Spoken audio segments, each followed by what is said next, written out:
Assalamualaikum warahmatullahi wabarakatuh. Selamat datang di Tokek Malam. Di saat dunia mulai sunyi dan detak jam jadi saksi, disinilah suara ini memanggilmu dari balik kegelapan. Cerita-cerita yang tak berani diucap di siang hari akan kita buka bersama malam ini. Hati-hati, jangan terlalu larut karena kadang yang mendengarkan tidak hanya manusia. Selamat mendengarkan. Inilah Tokek Malam, suara dari balik tirai gelap malam. Di pinggir jalan utama menuju Ubud, berdirilah sebuah warung sederhana bernama Warung Babi Guling Surajaya. Dari luar, bangunannya tak jauh berbeda dengan warung-warung lain. Atap seng berkarat, meja kayu panjang, dan kipas angin tua yang berdecit di langit-langit. Tapi entah mengapa, sejak setahun terakhir, warung itu tidak pernah sepi. Setiap hari, dari pagi hingga tengah malam antrean mengular di depan warung. Mobil-mobil berplat kota besar berhenti untuk mencicipi babi, gulingnya yang katanya paling enak di Bali.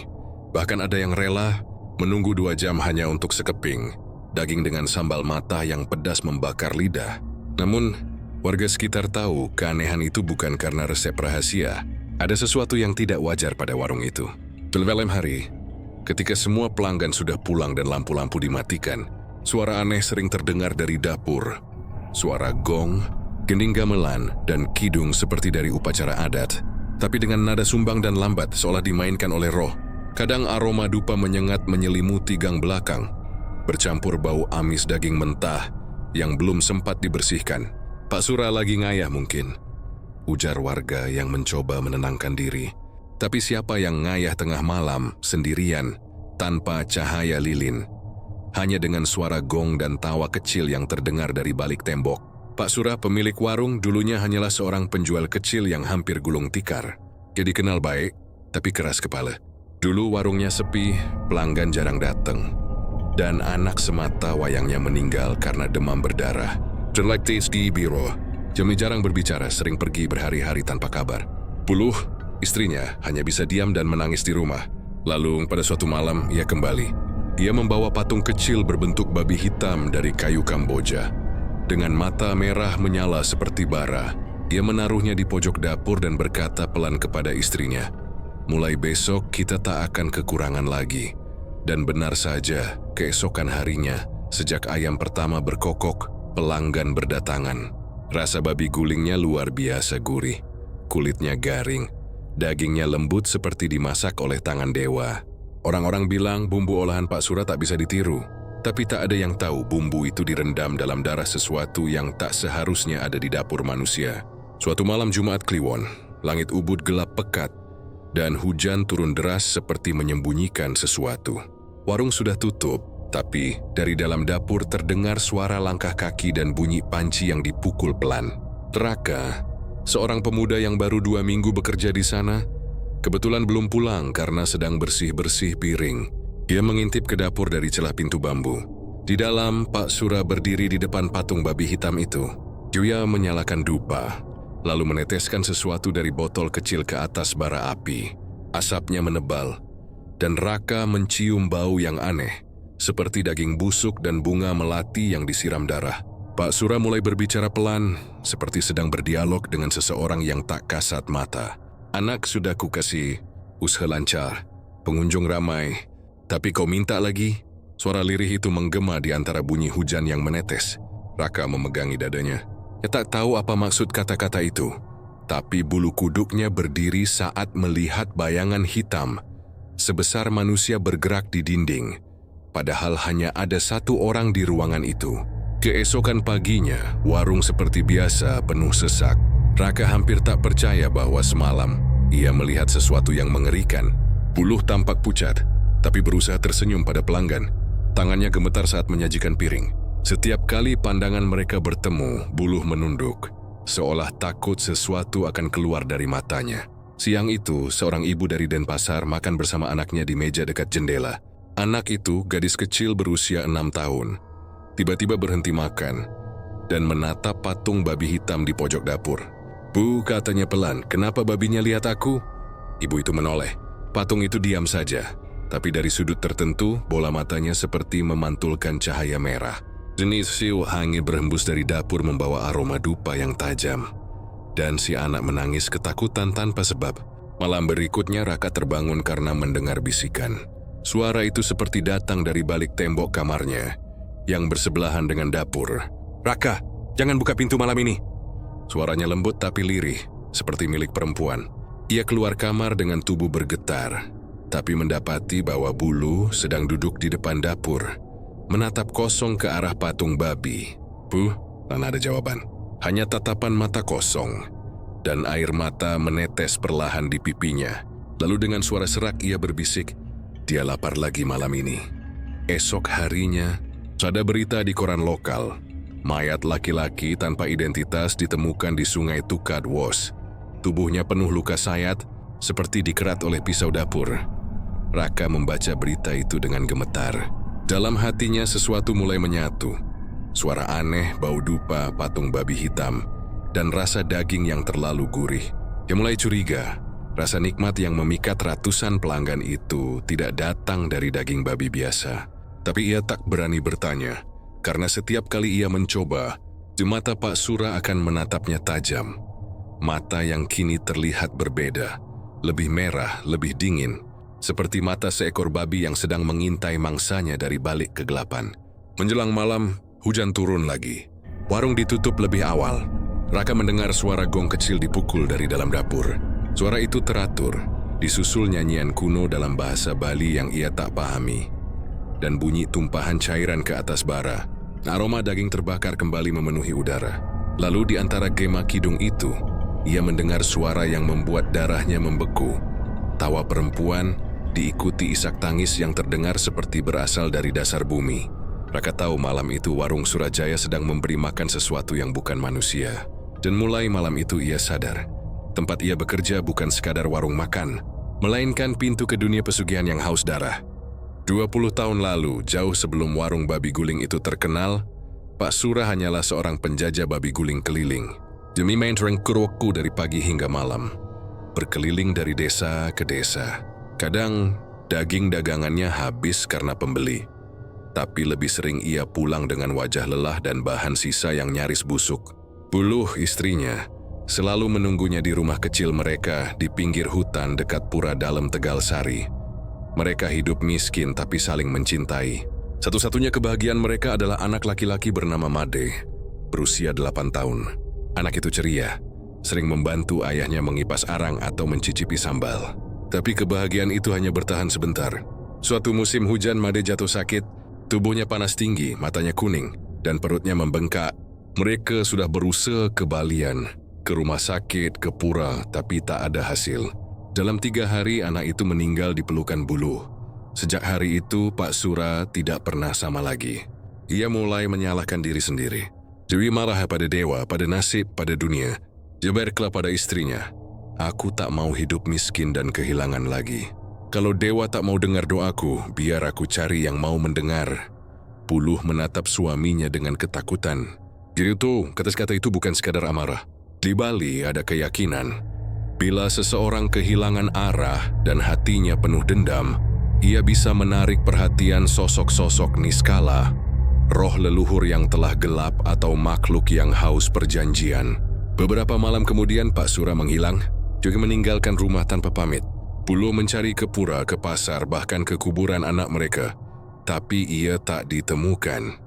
Hanya kabar samar dari penjaga pura yang bilang melihat seorang pria berjalan ke arah tebing sakral di Gunung Batu Karu, tempat orang-orang jarang berani masuk karena dipercaya dihuni roh babi, hutan hitam penjaga neraka. 3 hari kemudian Pak Sura kembali. Tubuhnya penuh luka gores seperti dicakar, matanya cekung tapi senyumnya aneh, seolah puas. Ia membawa patung kecil dari kayu hitam, berbentuk babi duduk dengan taring panjang. Ini pemberian dari tempat itu, katanya pelan. Aku sudah membuat perjanjian. Sekarang kita akan hidup makmur. Buluh menangis ketakutan tapi ia tak berani menolak. Malam itu suaminya menggelar upacara kecil di dapur dengan dupa, darah ayam, dan mantra-mantra yang bukan dari ajaran Hindu manapun. Saat upacara selesai, angin dingin masuk lewat jendela, lampu minyak berkedip, dan dari dalam kuali terdengar bunyi seperti sesuatu sedang menggelembung, blup, blup, silih ada kehidupan di dalamnya. Keesokan paginya, Daging babi sisa kemarin yang seharusnya sudah busuk berubah menjadi segar kembali. Pak Sura memasaknya, menjualnya, dan semua orang yang mencicipi memuji rasanya. Mereka bilang, "Kung, ini babi guling paling enak yang pernah kami makan."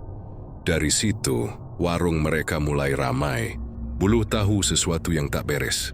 Setiap malam Pak Sura berbicara sendiri di dapur. Ia menyalakan dupa, meneteskan darah ayam, lalu berbisik ke patung kecil itu. Kadang terdengar suara lain membalas dari balik dinding. Suara berat, serak, seperti napas dari hewan besar.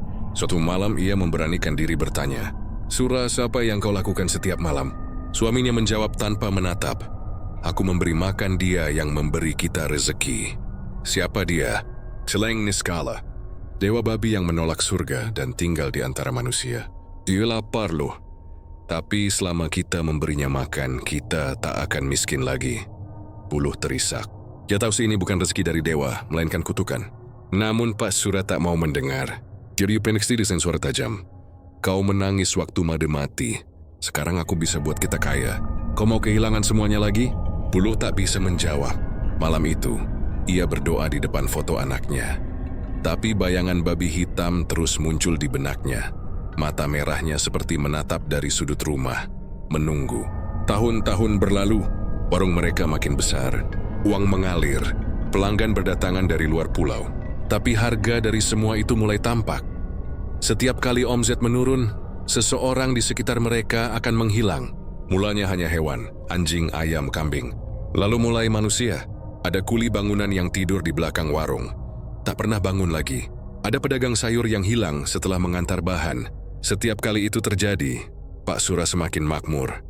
Dan patung babi hitam di dapur semakin berkilat seolah basah oleh sesuatu. Buluh tidak kuat lagi. Dia mulai melihat bayangan anaknya di mimpi. Berdiri di depan pura, menangis sambil berkata, "Bapa, kasih aku pada dia." Mimpi itu membuatnya menggigil. Dia tahu arti kata dia. Celeng Niskala, sang babi hitam dari dunia bawah. Bukan sekadar roh, ia membutuhkan tumbal darah manusia agar keajaiban tetap hidup. Suatu sore, saat warung penuh oleh pelanggan, Buluh melihat Pak Sura berdiri di depan dapur dengan wajah kosong.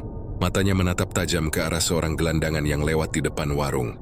Malamnya ia melihat suaminya membawa karung besar ke belakang. Dan dari celah pintu ia mendengar bunyi seretan berat, disusul bunyi seperti daging jatuh ke lantai. Dia ingin berteriak, tapi lidahnya kaku. Hanya air mata yang keluar, bersama kesadaran bahwa ia kini hidup bersama seorang suami yang telah menjadi pelayan iblis. Dari malam ke malam suara gong kecil di dapur terus berbunyi. Aroma dupa bercampur darah segar menyesaki udara. Dan patung babi hitam itu kini terlihat semakin hidup. Kadang seperti tersenyum, kadang matanya berkedip pelan saat dupa dinyalakan. Buluh tahu sesuatu telah tumbuh di rumah mereka. Bukan hanya warung, tapi kutukan yang menunggu waktu untuk menelan semuanya. Dan jauh di dalam dirinya, ia mulai berbisik, "Andai dulu aku berani membakar patung itu sebelum semuanya terlambat." Nama pemuda itu Raka, 23 tahun. Perantau dari Karangasem yang baru tiba di Ubud dengan impian sederhana. Mencari pekerjaan apa saja untuk menafkahi ibunya di kampung. Ia tidak punya pengalaman, hanya tahu sedikit tentang memasak dan menyapu. Maka ketika mendengar kabar bahwa warung babi guling Surajaya sedang membuka lowongan, ia datang tanpa pikir panjang. Saat pertama kali melangkah ke halaman warung itu, hawa aneh langsung menyambutnya. Aroma dupa bercampur bau arang dan minyak babi yang mendidih, membuat kepalanya sedikit pening. Tapi suasana di luar tampak biasa. Pelanggan ramai, tawa terdengar di meja-meja, dan para pelayan bekerja cekatan. Di balik hiruk pikuk itu, ada sosok Pak Sura, lelaki paruh baya dengan sorot mata tajam dan suara berat. "Kau mau kerja di sini?" "Iya, Pak. Saya bisa bantu di dapur bersih-bersih." "Bagus, tapi di sini ada aturan. Jangan tanya banyak hal. Jangan pernah buka dapur setelah jam 12 malam. Kalau kau dengar sesuatu, pura-puralah tidur." Nada suaranya datar tapi tegas. Raka hanya mengangguk. Hiwabihing diwannya balas disiplin kerja. Dia tidak tahu, malam pertama akan menjadi awal dari mimpi buruk yang panjang. Hari-hari pertama berjalan lancar. Raka bekerja di bagian dapur, membantu menyiapkan bumbu, mencuci alat masak, dan memotong daging. Dapur warung itu besar, bersih, tapi terasa dingin dan lembab meski bara arang menyala terus. Di pojok ruangan, patung babi hitam kecil selalu diberi dupa setiap pagi oleh Buluh. Ia berkata, sebagai penghormatan pada leluhur.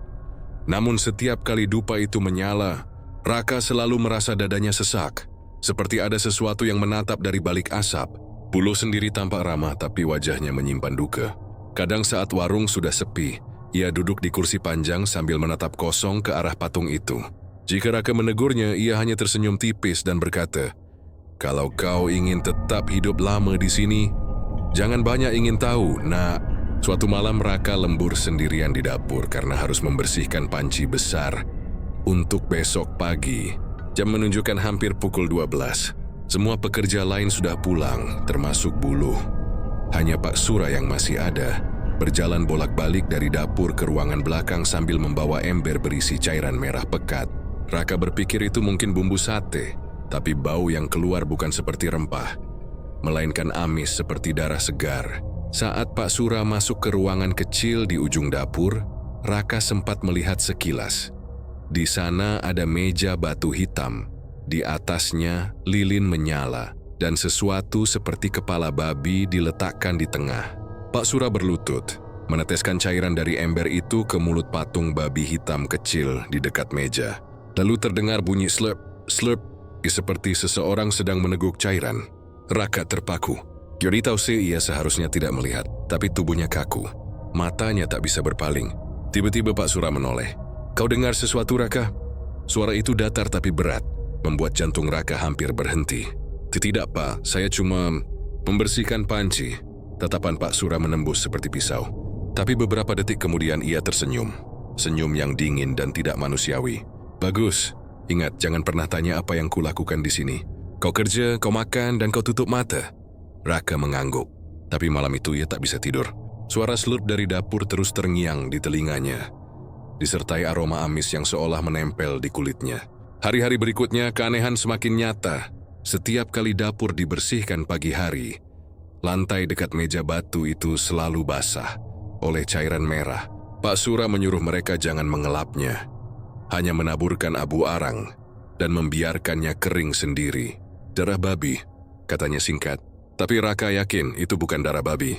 Warnanya terlalu gelap, baunya terlalu menusuk, seperti darah manusia yang lama disimpan. Bahkan ayam-ayam liar yang biasa berkeliaran di belakang warung tak pernah mau mendekat ke tempat itu. Mereka selalu berkokok keras setiap kali malam Jumat tiba. Suatu pagi, salah satu pekerja lama, Mang Oka, mendekati Raka saat mereka sedang menyiapkan sate. Dia berbicara pelan, memastikan Pak Sura tidak mendengar. "Kau pekerja baru, ya? Dengar baik-baik, kalau nanti ada upacara tengah malam, jangan ikut campur." Mereka bilang itu ritual bersih dapur, tapi sebenarnya Mang Oka tidak sempat melanjutkan. Tiba-tiba pintu dapur terbuka, dan Pak Sura berdiri di sana dengan tatapan membunuh. "Kalian kerja atau bergosip?" Mang Oka menunduk ketakutan. Tak lama setelah itu ia menghilang tanpa jejak. Esoknya Raka tanya pada Buluh, tapi perempuan itu hanya menjawab lirih, dia pulang kampung. Tidak usah cari dia lagi. Tapi Raka tahu itu bohong. Di belakang warung, dekat tempat pembuangan, ia menemukan pecahan gelang perak yang biasa dipakai Mang Oka, berlumur tanah dan bercampur serpihan daging mentah. Malam Jumat berikutnya, Raka sengaja tidak tidur. Ia bersembunyi di balik dinding dapur, menunggu apa yang terjadi setiap tengah malam. Tepat pukul 12, ia mendengar langkah kaki berat. Dari celah pintu terlihat Pak Sura mengenakan kain hitam, menyalakan dupa, dan menaburkan bunga kamboja di lantai. Dua lelaki asing datang membawa karung besar. Karung itu bergerak. Dari dalamnya terdengar suara lirih seperti orang merintih. Lalu suara itu berhenti begitu Pak Sura menghunus pisau panjang dan meneteskan darah ke mulut patung babi hitam. Asap dupa menebal. Raka melihat bayangan besar menyerupai babi raksasa muncul di dinding, bergerak seperti hidup. Dari mulut bayangan itu keluar suara dalam bahasa yang tak dimengerti. Lapar. Lagi, Raka menutup mulutnya agar tak berteriak. Tapi ketika ia memalingkan wajah, Buluh berdiri di belakangnya. Mata merah, wajah pucat, air mata menetes. "Kau tak boleh lihat ini, nak," katanya lirih. "Sekali kau lihat, kau sudah jadi bagian dari kami." Malam itu Raka berlari keluar warung. tapi suara gong kecil dan kidung Bali yang serak mengejarnya sampai jauh ke jalan. Saat ia berhenti untuk menenangkan napas, ia menatap ke arah warung dari kejauhan. Dari celah atapnya, terlihat asap hitam membentuk wajah babi dengan mata merah menyala. Menatap ke arah Raka seolah mengingat wajahnya. Ia menggigil. Dalam hatinya ia tahu, warung tempatnya bekerja bukan tempat biasa. Di sana resep rahasia bukan bumbu dapur, melainkan tumbal darah manusia. Dan mulai malam itu, Raka sadar, cepat atau lambat namanya akan menjadi daftar tumbal berikutnya. Sejak malam itu, hidup Raka tak pernah tenang lagi. Tidurnya selalu diselimuti mimpi-mimpi ganjil. Bayangan babi hitam yang berjalan tegak seperti manusia, suara gong yang dipukul perlahan di kejauhan, dan tawa perempuan yang berubah menjadi erangan. Setiap pagi ia bangun dengan tubuh basah keringat, dan hidungnya mencium aroma amis seperti darah, padahal tidak ada apa-apa di sekitarnya. Dia mencoba bertanya kepada Buluh, tapi perempuan itu hanya menjawab dengan suara bergetar. Kalau kau ingin selamat Raka, pura-puralah tidak tahu apapun. Kadang tahu terlalu banyak itu sama saja dengan menjemput maut. Kata-kata itu menempel di pikirannya, tapi rasa penasaran menelan rasa takut. Apalagi setelah ia menyadari satu hal aneh. Ada bagian warung yang tidak pernah disentuh siapapun, gudang di belakang dapur. Pintu kayunya selalu terkunci dengan rantai besi besar. Setiap sore sebelum pulang, Pak Sura selalu memeriksa gemboknya. Kadang dari dalam gudang itu terdengar bunyi seperti air menetes, seperti sesuatu yang lebih berat, seperti darah yang jatuh ke lantai. Dan di bawah pintu, sering tampak jejak merah mengering yang disapu terburu-buru. Malam itu, rasa penasaran Raka mencapai puncaknya. Pak Sura sedang keluar menghadiri pertemuan adat di Banjar. Buluh sedang berjualan di depan, dan hanya ia seorang yang tersisa di dapur. Ia tahu, ini satu-satunya kesempatan untuk mengetahui apa sebenarnya yang disembunyikan di balik pintu itu. Dengan tangan gemetar, ia mengambil kunci kecil yang tergantung di dekat rak bumbu. Entah mengapa, kunci itu selalu ada di situ, tapi tidak pernah dipakai siapapun. Ia mendekati pintu gudang. Jantungnya berdetak begitu keras sampai rasanya bisa terdengar. Begitu kunci diputar, suara klik terdengar, pelan, tapi seperti membuka rahasia yang sudah lama dikubur. Aroma busuk langsung menyeruak keluar, membuat Raka hampir muntah. Ia menutup hidung, menyalakan senter ponselnya, lalu perlahan melangkah masuk.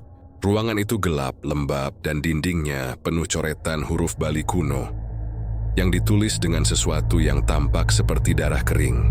Di tengah ruangan ada tempat sesaji besar dari batu hitam. Di atasnya berdiri patung babi raksasa yang hampir setinggi dada manusia. Patung itu berbeda dengan yang di dapur. Lebih besar, lebih menyeramkan. Matanya terbuat dari batu merah yang berkilat aneh, seolah memantulkan cahaya hidup. Namun bukan itu yang membuat Raka ingin menjerit.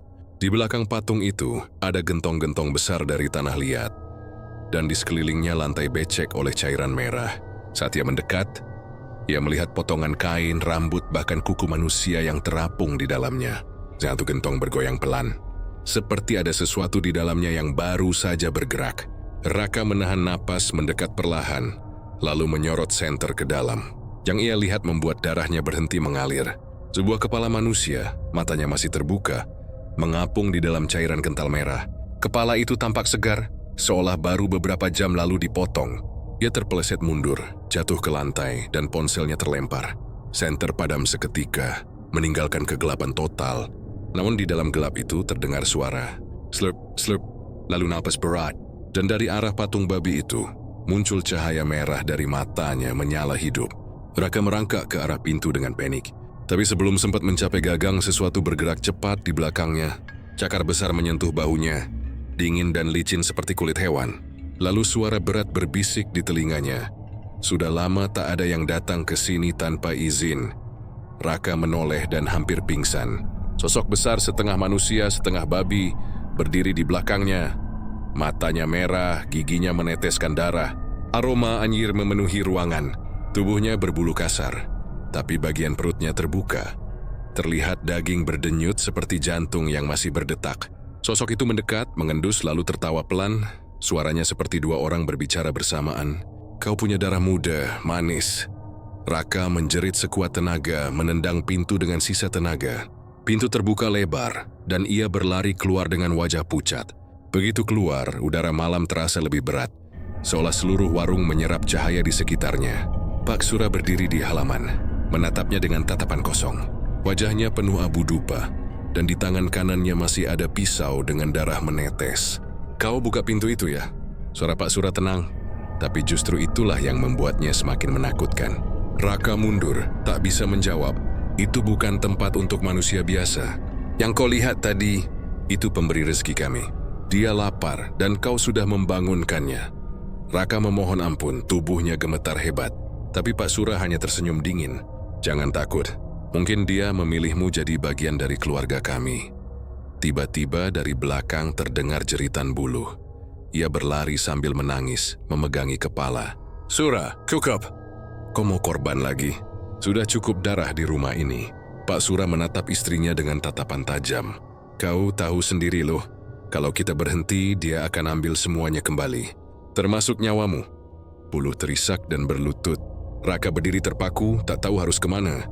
Malam itu udara di warung begitu tebal, angin berhenti, dan hanya suara gong kecil di dapur terdengar. Dipukul pelan 3 kali, tanda bahwa ritual baru saja dimulai. Raka berlari meninggalkan warung, tapi di belakangnya ia mendengar langkah kaki besar mengikuti. Saat ia menoleh sekilas, dari celah pintu gudang yang terbuka, mata merah babi itu masih menyala, menatapnya dari kegelapan. Dan entah bagaimana ia tahu, makhluk itu belum selesai dengannya. Dia adalah saksi pertama yang masih hidup setelah melihat lumbung darah manusia di balik warung itu. Dan mulai malam itu, setiap kali ia memejamkan mata, ia selalu melihat gentong-gentong merah itu bergoyang perlahan, seolah menunggu korban berikutnya.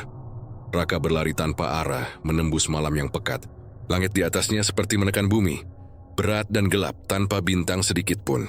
Suara gong dari arah warung Pak Sura masih bergema samar. Setiap dentang terasa seperti panggilan maut yang menempel di udara. Ia baru berhenti setelah kakinya nyaris lumpuh. Darah menetes dari lututnya yang tergores batu. Napasnya tersengal, dan tubuhnya menggigil di antara pepohonan bambu yang berderak oleh angin. Namun rasa takut jauh lebih besar dari rasa sakit. Bayangan wajah babi raksasa itu terus menempel di kepalanya. Mata merahnya, napasnya yang berat, dan suaranya yang berlapis seperti dua makhluk berbicara bersamaan. Raka bersandar pada pohon, menatap ke arah warung di kejauhan. Dari sana terlihat cahaya obor yang bergerak-gerak, suara gong yang semakin cepat, dan sesekali terdengar jeritan lirih. Sebuah ritual sedang berlangsung, dan ia tahu, malam itu bukan kali pertama darah manusia mengalir di tempat itu. Namun sebelum ia sempat berpikir lebih jauh, bayangan hitam melintas cepat di belakangnya. Suara angin seperti disobek. Raka menoleh panik, tapi tak ada siapa-siapa. Hanya suara bambu bergesek pelan, seperti ada yang bernafas di antara batang-batangnya. Ia melangkah mundur, tapi kemudian suara itu berbicara. "Kau lihat sesuatu yang seharusnya tak kau lihat." Suara itu datar, dalam, seolah berasal dari perut bumi. Raka berputar mencari sumbernya, tapi yang terlihat hanyalah bayangan panjang di tanah, tanpa tubuh pemiliknya. "Kau membuka pintu darah. Sekarang mereka akan memburumu sampai kau menjadi bagiannya." Raka gemetar hebat. "Siapa engkau?"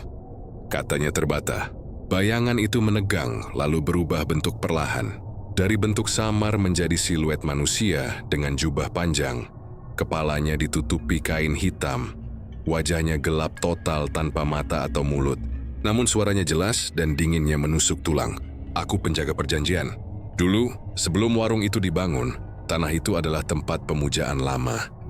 Tempat darah ditukar dengan kekayaan. Mereka yang menolak memberi tumbal akan diambil nyawanya. Sekarang kau adalah pengganggu, dan pengganggu selalu harus memilih menjadi bagian dari perjanjian atau musnah." Raka mencoba berlari lagi, tapi kakinya terasa berat seperti ditarik sesuatu. Tanah di bawahnya perlahan berubah basah. Bukan air, tapi darah yang merembes dari dalam bumi. Dia jatuh tersungkur, tangannya menekan tanah yang licin dan hangat. Dari balik semak muncul puluhan tangan hitam yang merayap keluar, mencengkeram pergelangan kakinya. "Lepas, lepas!" teriak Raka berusaha melepaskan diri. Namun semakin ia beronta, Semakin kuat genggaman itu menariknya ke bawah. Bayangan hitam itu berdiri di atasnya, menunduk. Kalau kau ingin hidup, buat perjanjian denganku. Perjanjian apa? Raka nyaris menangis. Kau harus menyelesaikan apa yang mereka mulai. Kau harus memutus rantai darah itu sebelum malam ke-7. Jika gagal, kau akan menggantikan mereka di dalam gentong. Bayangan itu mengulurkan tangan, dingin, transparan, tapi terasa nyata. Saat Raka menyentuhnya, sekelebat penglihatan muncul di kepalanya. Dia melihat Pak Sura muda di tengah ritual, memegang kepala kambing hitam yang masih menjerit. Dia melihat bulu menangis, menutup wajah saat anak kecil dikorbankan di altar batu. Dia melihat darah yang ditampung dalam gentong, dan patung babi yang perlahan hidup setelah setiap tumbal diberikan. Semuanya nyata. Semua kekayaan yang mereka miliki berasal dari darah orang yang tidak berdosa. Bayangan itu berbisik lagi. Kau sudah melihat asal kutukan itu. Sekarang sitas Ken Siawam, Naming Heskennya. Tapi ingat, setiap kali kau mendekati kebenaran, darah akan menagih balasannya. Tiba-tiba suara gong berhenti. Angin menjadi hening. Dan dari arah warung terdengar jeritan panjang yang menggema ke langit. Jeritan seorang perempuan. Bulu Haraka berdiri terhuyung menatap ke arah suara itu. Itu dalam dirinya berkata, jika ia kembali sekarang, semuanya akan berakhir. Entah dengan selamat atau dengan mati. Bayangan itu lenyap perlahan, hanya menyisakan bisikan terakhir. 7 malam, Raka. Hanya 7 malam sebelum darahmu menjadi bagian dari gentong. Raka kembali ke arah warung, langkahnya berat dan takut. Namun saat ia sampai di sana, halaman warung sepi. Obor padam, pintu terbuka setengah, dan lantai depan basah oleh darah segar yang menetes dari dalam. Di tengah ruangan bulu terbaring tanpa kepala, dan di dekatnya Pak Sura berdiri dengan mata kosong, tubuhnya berlumur darah, memegang pisau besar. Tapi yang membuat Raka membeku adalah bayangan di belakang Pak Sura. Patung babi hitam, itu sudah tidak ada di tempatnya. Tiba-tiba suara langkah berat terdengar dari dapur. Setiap langkah seperti hentakan daging ke tanah. Dan dari balik pintu yang gelap, muncul sosok itu lagi. Babi setengah manusia, matanya merah menyala. Wajahnya seperti senyum, tapi penuh darah segar. Kau kembali, Raka. Bagus. Ku lapar lagi malam ini. Raka menjerit mundur perlahan. Namun dalam dirinya ia tahu ini bukan lagi sekadar pelarian. Ini adalah awal dari perang darah antara manusia dan makhluk yang pernah mereka sembah. Dan dari jauh, di antara bayang-bayang pepohonan, suara entitas hitam itu bergaung pelan. Ingat perjanjianmu. Darah harus ditebus dengan darah. Hujan turun sejak sore, deras dan panjang seperti cucuran air dari langit yang tak henti-henti menangis. Warung babi guling milik Pak Sura kini telah berubah menjadi tempat kengerian yang tak bisa dijelaskan. Aroma amis darah bercampur arang dan dupa terbakar memenuhi udara. Dinding-dinding bambu menghitam. Genteng bocor meneteskan air bercampur darah. Di tengah ruangan, Raka berlutut di samping tubuh buluh yang terkulai. Dia menatap wajah wanita itu yang kini pucat dan dingin. Matanya terbuka lebar, membeku dalam ekspresi ketakutan. Ia menggigil. Di pojok dapur, Pak Sura duduk bersila. Tubuhnya kaku seperti mayat hidup. Di depannya gentong besar berisi cairan merah kehitaman yang terus bergolak meski tak ada api di bawahnya. Kau terlambat, Raka. Suara Pak Sura pelan tapi berat. Dia sudah menerimanya. Tumbal malam ini sudah diserahkan. Raka bangkit dengan gemetar. Kau bunuh istrimu sendiri, Pak. Pak Sura tersenyum samar, tapi matanya kini tak lagi manusia. Aku hanya memenuhi janji. Dewa Celeng tak akan tenang sebelum darah terakhir diberikan. Setelah itu warung ini akan hidup selama-lamanya. Raka menatap gentong itu. Cairan di dalamnya berputar, seperti ada sesuatu yang bergerak di dalamnya. Lalu dari dalam gentong muncul moncong babi berwarna hitam legam, dengan mata merah berkilat dan lidah menjulur panjang menjilat tepi gentong. Raka mundur menahan mual. Celeng niskala, gumamnya. Makhluk itu menatapnya dan tertawa rendah. Suaranya berat dan basah. Daramu, yang terakhir, setelah kau tak ada lagi manusia yang melawan. Raka menatap sekeliling. Dia tahu satu hal, makhluk itu tak bisa dihancurkan dengan kekerasan biasa. Ia teringat pada kata-kata bayangan hitam penjaga perjanjian. tentang memutus rantai darah sebelum malam ketujuh. Ia hanya punya satu kesempatan, melakukan ritual penebusan untuk mengembalikan semua tumbal yang sudah diambil. Ia berlari ke altar belakang warung, tempat Buluh dahulu sering berdoa. Di sana masih ada sesajen tua yang telah berjamur dan dupa yang padam. Raka menyalakan dupa itu dengan tangan gemetar, lalu mengambil air suci dari kendi. Suara angin mulai mengamuk. Dinding bergetar. Dari dapur terdengar raungan babi bercampur jeritan manusia. Seolah dua dunia sedang bertabrakan. Om Sang Hyang Widhi, ampunilah kami. Suara Raka serak, matanya menatap langit-langit yang retak. Aku bukan siapa-siapa, tapi aku ingin memutus perjanjian ini. Jika darah harus dibayar dengan darah, biarlah darahku menjadi akhir dari kutukan ini. Tiba-tiba tanah di bawah altar bergetar hebat. Gentong di dapur meledak, menyemburkan darah panas ke seluruh ruangan. Pak Sura berteriak kesakitan. Tubuhnya mencair seperti lilin terbakar. Sementara dari kepalanya keluar asap hitam berbentuk babi yang meraung marah. Kau berani melawan perjanjian yang telah ditulis dengan darah suci.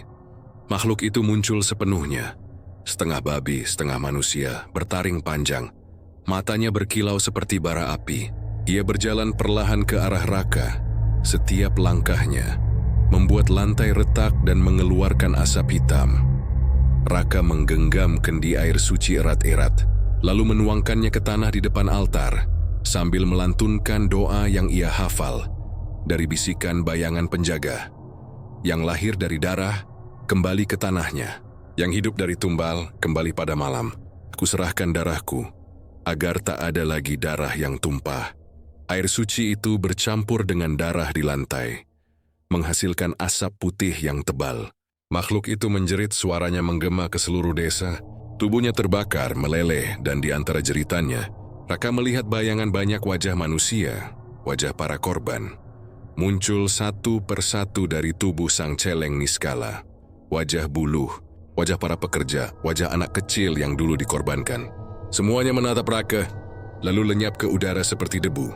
Pak Sura menatapnya dengan mata sekarat. Kau, bodoh Raka. Kau tak tahu, tanpa dia, semua akan mati. Termasuk aku. Tubuhnya hancur perlahan, menjadi abu hitam yang tertiup angin. Gentong di dapur retak lalu pecah, mengeluarkan aroma amis yang menusuk. Dan di tengah ruangan, patung babi hitam itu runtuh, berubah menjadi serpihan arang yang hancur bersama sisa-sisa darah yang kini menjadi air bening. Hujan di luar berhenti. Angin menjadi sunyi. Untuk pertama kalinya, warung itu benar-benar diam. Raka terduduk lemas, air mata bercampur lumpur di pipinya. Ia tahu ia telah memutus perjanjian itu, tapi ia juga tahu harga yang harus dibayar. Jiwanya sendiri kini terikat pada tanah itu. Malam semakin larut. Dia menatap gentong yang telah kosong, lalu bangkit pelan dan berjalan keluar. Dari kejauhan, suara gong terakhir terdengar pelan, lirih, tapi anehnya damai. Raka menatap langit berbisik, biar semua selesai di sini. Tidak akan ada lagi darah yang tumpah. Ia menyalakan dupa terakhir di depan pintu warung. Namun sebelum ia pergi, bayangan penjaga perjanjian muncul sekali lagi di belakangnya, berwujud kabut hitam yang melayang pelan. Kau telah memutus perjanjian lama, tapi ingat, darah yang menebus juga akan diminta kembali. Kau tak lagi hidup di antara manusia sepenuhnya, Raka. Kau penjaga yang baru. Raka menatapnya dengan mata kosong. Kalau itu harga yang harus dibayar, biarlah aku yang menanggungnya. Bayangan itu tersenyum samar sebelum lenyap bersama sisa asap dupa. Dan ketika fajar mulai muncul di ufuk timur, warung babi guling itu berdiri diam, tertutup rapat, basah oleh hujan dan darah. Orang-orang yang lewat hanya berkata, warung itu sudah tidak buka lagi. Tapi kadang malam-malam masih ada bau daging terbakar dari dalam. Mereka tak tahu bahwa di balik pintu bambu yang tertutup, Raka kini berdiri dalam diam, menjaga gentong kosong, agar darah tak pernah tumpah lagi. 3 malam setelah ritual penebusan, Desa Punggul berubah menjadi tempat yang diselimuti kesunyian aneh. Tidak ada ayam berkokok saat fajar. Tidak ada pedagang yang membuka lapak. Bahkan anjing-anjing yang biasa menggonggong setiap malam kini diam, hanya meringkuk di bawah atap menatap arah warung babi guling yang kini terbengkalai dengan sorot mata ketakutan. Warung itu berdiri beku di tepi jalan, ditinggalkan seperti bangkai yang membusuk perlahan. Orang-orang desa enggan mendekat meski mereka penasaran. Ada yang bersumpah melihat asap putih keluar dari dapur dan mendengar suara seperti seseorang sedang mengaduk sesuatu di dalam gentong, padahal gentong itu sudah kosong dan retak. Namun yang paling menyeramkan adalah bau daging panggang yang tiba-tiba muncul setiap malam pukul 12. Aromanya menggoda, manis, membuat siapapun yang mencium seolah lapar dan haus. Beberapa warga tak kuat menahan rasa penasaran, mendekati warung di malam hari, dan keesokan paginya mereka tak pernah kembali. Raka, yang kini tinggal di rumah itu seorang diri, duduk di pojok dapur menatap gentong kosong yang kini terisi air bening. Ia jarang tidur, matanya merah, tubuhnya kurus, dan kulitnya mulai tampak pucat seperti orang yang kehilangan darah. Ia berbicara sendiri, kadang tertawa pelan, kadang menangis. Ia tahu sesuatu masih belum selesai. Malam itu, saat angin mulai bertiup dari arah kuburan tua di utara, Raka mendengar suara langkah kaki basah dari halaman belakang. Pelan, berat, dan berirama seperti orang yang berjalan di lumpur. Ia memejamkan mata, tapi langkah itu semakin dekat. Dan ketika pintu bambu dapur berderit terbuka, bau darah busuk menyeruak masuk. Raka, suara itu pelan, lirih seperti bisikan dari tenggorokan yang penuh air. Raka menoleh dan melihat Buluh, tubuhnya pucat, lehernya terpotong separuh tapi masih berdiri. Darahnya menetes pelan ke lantai. Matanya kosong, tapi dari bibirnya keluar senyum yang menusuk hati. Kau janji, semua darah akan ditebus. Tapi kenapa kami masih di sini? Raka membeku. Aku sudah menebus. Aku sudah lakukan ritualnya. Buluh melangkah mendekat, suaranya kini berat dan bergema, seolah ribuan suara berbicara bersamaan. Tidak cukup. Satu darah menebus 1000 jiwa yang terperangkap. Kau pikir perjanjian setua itu bisa dihancurkan hanya dengan air suci? Dari balik tubuh Buluh, wajah-wajah lain mulai muncul, para korban warung itu. Ada lelaki tua, gadis, muda, anak kecil, bahkan binatang yang dagingnya pernah dijual di warung. Mereka semua menatap Raka dengan mata berlubang dan wajah terdistorsi, seperti terbakar dari dalam. Kami adalah darah yang dimakan, daging yang dijual, dan nyawa yang dibakar demi kekayaan. Sekarang, kau adalah penjaga kami, tapi juga tumbal terakhir. Raka menahan napas lalu berdiri perlahan. Ia menatap gentong di dapur. Kini airnya mulai berwarna merah kembali. Ia tahu makhluk yang dulu disebut celeng niskala memang sudah lenyap, tapi jiwa-jiwa korban masih terikat pada gentong itu, terjebak di antara dunia hidup dan mati. Kalau kalian ingin bebas, katanya lirih, ambil darahku. Tapi roh-roh itu tertawa. Suara tawa mereka seperti daging yang diremas dan tulang yang patah. Bukan darahmu yang kami mau. Kami ingin darah yang menulis perjanjian pertama. Raka terdiam. Ia mengerti. Perjanjian itu dimulai oleh Pak Sura. Dan meski tubuhnya telah hancur, roh jahatnya masih hidup di dalam tanah warung ini. Selama arwah Pak Sura belum dihancurkan, kutukan tidak akan pernah selesai. Malam itu, Raka menggali di halaman belakang, di tempat gentong pertama kali diletakkan. Tanah di sana lembek dan berbau busuk. Setiap kali cangkulnya menghantam, terdengar suara seperti tulang patah, dan di kedalaman hampir 1 meter, ia menemukan peti kayu tua, berisi sisa-sisa tulang yang masih basah darah, tulang Pak Sura. Begitu udara malam menyentuh tulang itu, tanah bergetar dan dari dalam peti terdengar suara berat yang sangat dikenalnya. Raka, kau mengkhianatiku. Tulang-tulang itu bergerak sendiri, membentuk sosok manusia dengan kepala babi hitam di atas bahunya. Senyum lebar terukir di wajahnya. Aku yang memberimu kekuatan untuk hidup, aku yang menjadikanmu penjaga, dan kau balas dengan doa suci. Raka memegang dupa dan kendi air suci terakhir yang tersisa. Aku tak mau jadi penjaga kutukanmu. Aku mau bebaskan mereka semua. Makhluk itu tertawa, langit bergemuruh. Angin berputar, pohon-pohon menunduk, dan dari gentong di dapur, darah menyembur seperti air mancur, membentuk pusaran merah di udara. Kau pikir bisa melawan darah leluhur, Raka? Darah yang sudah menulis namamu di dalam gentong sejak malam pertama kau melihatku? Raka menjerit, tubuhnya terbakar panas dari dalam. Ia melihat kilasan masa lalu. Saat pertama kali ia menandatangani perjanjian itu tanpa sadar, ketika bayangan hitam menolongnya dari tangan-tangan yang menyeretnya ke bumi. Ia sudah menjadi bagian dari kutukan itu sejak awal.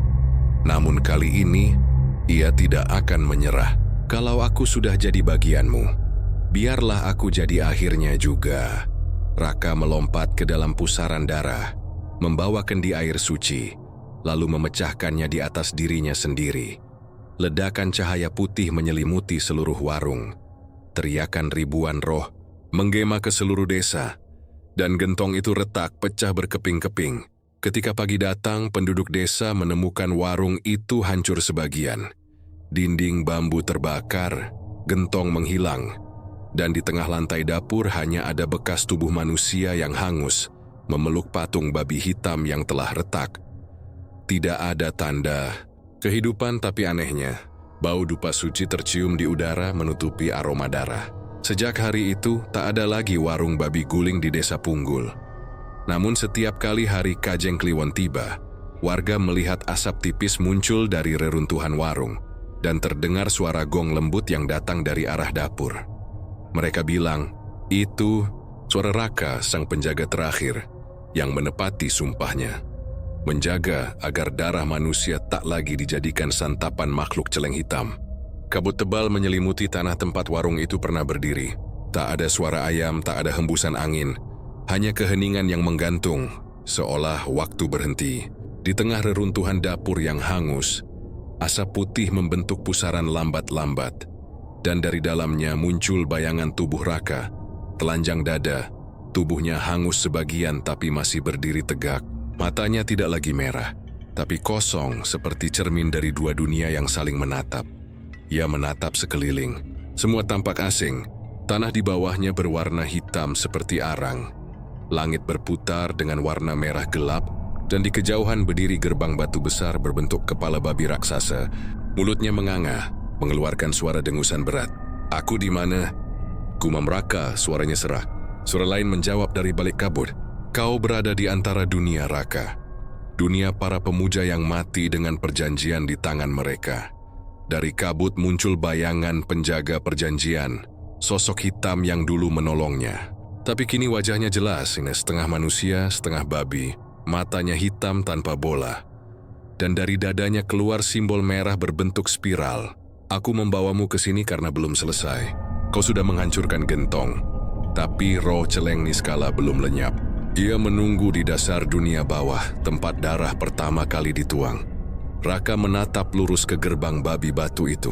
Dari dalamnya terdengar raungan panjang, bercampur jerit manusia dan tawa yang memecah kepala.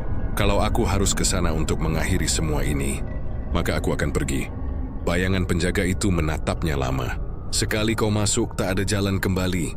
Dunia manusia akan melupakanmu, dan hanya namamu yang tersisa di tanah kutukan ini." Raka mengangguk. "Biarkan begitu. Ku sudah mati di sana. Yang tertinggal hanya janji." Ia melangkah ke mulut gerbang, melewati kabut pekat yang berubah menjadi dinding daging hidup, berdenyut seperti jantung. Setiap langkah yang diambilnya membuat tanah di bawahnya bergetar, dan dari sela-sela batu keluar tangan-tangan arwah korban lama, menarik dirinya perlahan tapi lembut, seolah memberi restu. Saat ia masuk sepenuhnya, dunia berubah. Langit kini terbalik, laut darah bergelora di atas kepalanya, dan di bawah, ribuan kepala manusia terbenam dalam tanah hitam. Hanya matanya yang bergerak, menatap ke arah Raka. Di tengah lautan darah itu berdiri makhluk kolosal, Celeng Niskala dalam wujud aslinya. Tubuhnya sebesar pura, kulitnya seperti baja terbakar, dan di wajahnya tergambar ratusan wajah manusia yang menangis dan tertawa bersamaan. Taringnya meneteskan cairan merah ke tanah, dan setiap tetesnya melahirkan roh-roh kecil yang merangkak seperti ulat, Raka, suara makhluk itu mengguncang langit. Kau datang membawa kutuk baru. Aku lahir dari janji pertama manusia yang lapar akan kekayaan. Kau pikir bisa memadamkan kelaparan yang diciptakan manusia sendiri? Raka menatapnya tajam tanpa gentar. Aku datang bukan untuk melawan, tapi untuk menutup pintu antara kau dan dunia kami. Makhluk itu tertawa. Suara tawanya seperti suara 1000 gong dipukul bersamaan. Pintu itu bukan aku yang buka, manusia. Kalian yang menulisnya dengan darah. Ku hanya makan dari yang kalian sajikan. Raka menatap kedua tangannya. Kulitnya mulai mengelupas, memancarkan cahaya putih dari dalam tubuhnya. Bayangan penjaga perjanjian muncul lagi di sampingnya. Berlutut, gunakan darahmu yang terakhir, Raka. Setiap penjaga memiliki satu kesempatan untuk mengikat kembali dunia yang terbuka. Tapi harga dari itu adalah jiwamu akan menyatu dengan tempat ini selamanya. Raka tersenyum pahit. Aku tak butuh hidup lagi. Ia menggenggam tanah hitam, mencampurnya dengan darah dari lukanya sendiri, dan menggambar lambang spiral suci di udara. Cahaya putih menyala, menerangi seluruh ruang bawah. Celeng Niskala menjerit, tubuhnya bergetar. Wajah-wajah manusia di tubuhnya menjerit bersamaan. Kau bodoh, manusia. Dengan mengikatku, kau juga mengikat dirimu. Dunia atas akan tetap lapar.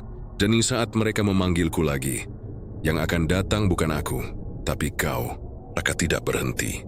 Ia menancapkan kedua tangannya ke tanah. Darahnya menetes deras. Dari tanah itu tumbuh akar putih yang menjalar cepat, melilit tubuh Celeng Niskala, menariknya ke bawah. Biarlah begitu, katanya dengan suara serak. Asal tak ada lagi darah manusia yang mengalir di atas tanahku. Ledakan besar terjadi.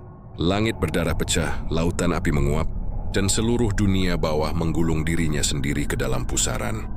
Ketika segalanya tenang, hanya tersisa satu sosok berdiri di tengah kegelapan. Raka. Tubuhnya kini menjadi bayangan putih transparan. Matanya kosong tapi damai. Di bawah kakinya, tanah hitam berubah menjadi batu putih. Dan di tengahnya muncul gentong baru. Bukan berisi darah, tapi air jernih. Bayangan penjaga perjanjian mendekat, bersujud. Kau telah menutup pintu, Raka. Dunia manusia aman. Untuk sementara. Raka menatap ke atas, di langit samar-samar tampak desa Punggul. Dengan matahari terbit di kejauhan. Ia tersenyum. Kalau mereka memanggil lagi, katakan pada mereka, penjaganya masih di sini. Sejak hari itu, desa Punggul tidak pernah lagi diganggu. Namun setiap kali ada orang yang mencoba membuka warung babi guling di tanah itu, mimpi buruk datang. Mereka melihat sosok laki-laki hangus berdiri di tengah api, memegang kendi air suci, dan berbisik pelan, hentikan sebelum darah pertama menetes. Dan di bawah tanah yang gelap, jauh di dunia bawah, Raka masih berdiri dalam diam, menjaga gentong air bening. Sementara di sekelilingnya, roh-roh korban lama beristirahat tenang di bawah sinar suci. Tapi di ujung sana, dalam bayangan yang belum sepenuhnya padam, mata Celeng Niskala terbuka sedikit. Satu tetes darah menetes dari sudutnya, jatuh ke tanah seperti biji yang siap tumbuh kembali, menunggu manusia yang cukup serakah untuk memanggilnya lagi. 20 tahun telah berlalu sejak malam, ketika warung babi guling milik keluarga Raka terbakar habis. Tanah itu kini menjadi lahan kosong. Dipagari tembok batu hitam dengan prasasti kecil bertuliskan Tanah Larangan. Tak seorang pun berani menanam, apalagi mendirikan bangunan di sana. Namun waktu memiliki cara sendiri untuk melupakan, dan manusia seperti biasa memiliki cara sendiri untuk mengulangi dosa yang sama. Tahun 2024, seorang pria bernama Made Arta, pengusaha kuliner dari Denpasar, datang bersama timnya untuk meninjau lahan itu. Ia mendengar kabar bahwa tanah di desa Punggul bisa dibeli dengan harga murah karena dianggap angker. Baginya, itu peluang. Dia tak percaya pada hal-hal mistis. Hanya cerita lama untuk menakut-nakuti orang bodoh, katanya sambil menepuk bahu anak buahnya. Namun ketika warga desa tahu rencananya membuka warung babi guling modern di tanah itu, satu persatu menolak membantu. Bahkan tukang bangunan yang sudah dibayar pun menghilang diam-diam malam sebelum pembangunan dimulai. Hanya seorang lelaki tua yang datang menemuinya, berpakaian lusuh, berikat kepala putih, dan membawa dupa yang belum menyala. "Kau orang luar," katanya dengan suara parau.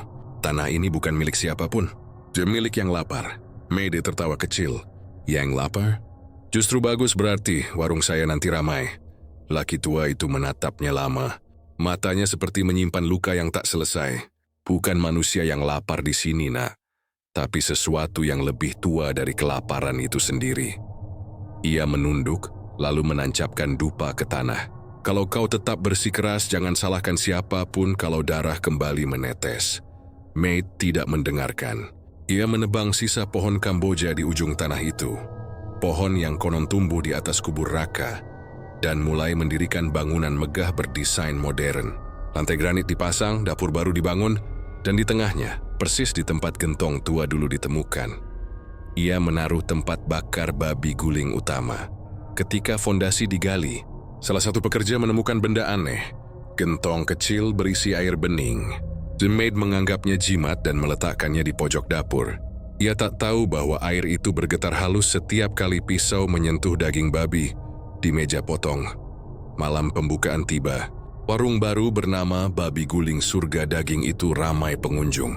Bahkan turis-turis mancanegara datang mencicipi. Tapi tak lama setelah mereka makan, angin dingin menyapu dapur. Lampu berkelip. Seorang juru masak berteriak karena melihat bayangan laki-laki hangus berdiri di belakang oven, memegang kendi air suci. "Hentikan sebelum darah pertama menetes," bisik suara itu. Arta marah dan menganggapnya halusinasi. Ia menendang kendi itu hingga pecah. Airnya menyebar ke lantai, tapi anehnya berubah jadi merah darah saat menyentuh ubin panas. Dari retakan tanah, keluar aroma daging terbakar, dan suara seperti tawa babi dari jauh. Malam itu juga, seorang karyawan ditemukan pingsan dengan luka gores seperti cakaran di dadanya. Besoknya, seorang pelanggan yang memakan babi guling di sana meninggal mendadak di rumahnya. Tubuhnya ditemukan dengan bekas gigitan hewan di leher dan perut. Tapi tak ada satupun hewan yang bisa masuk rumah itu. Warung ditutup sementara. Tapi malam-malam setelahnya, warga desa mendengar suara babi mengerang dari arah warung yang gelap. Diikuti jerit manusia seperti kesakitan. Ketika polisi datang, tak ada siapapun di dalam. Hanya sisa darah segar menetes dari meja pemotongan. Seminggu kemudian, Pedi Arta ditemukan di tepi pantai Sanur. Tubuhnya hangus sebagian, tapi wajahnya tersenyum aneh, seperti sedang memandangi sesuatu yang hanya bisa dilihatnya sendiri.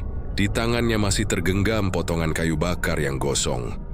Dan di dalam sakunya ditemukan kertas kecil bertuliskan, "Pintu telah terbuka lagi. Lapar tidak pernah tidur." Sejak kejadian itu, desa Punggul kembali sunyi. Warung itu kini berdiri kosong. Lampunya kadang menyala sendiri di malam hari, meski listrik sudah dicabut. Orang-orang yang lewat mengaku mencium bau babi panggang bercampur darah. Dan sesekali dari balik jendela gelap, tampak sosok pria hangus berdiri diam. Wajahnya menyerupai Raka, tapi matanya kini berwarna merah menyala, bukan putih suci seperti dulu. Beberapa orang percaya, Raka tak sepenuhnya berhasil menutup pintu dunia bawah. Dengan tubuhnya menyatu bersama kutukan, ia menjadi bagian dari keseimbangan baru, penjaga antara lapar manusia dan lapar makhluk bawah.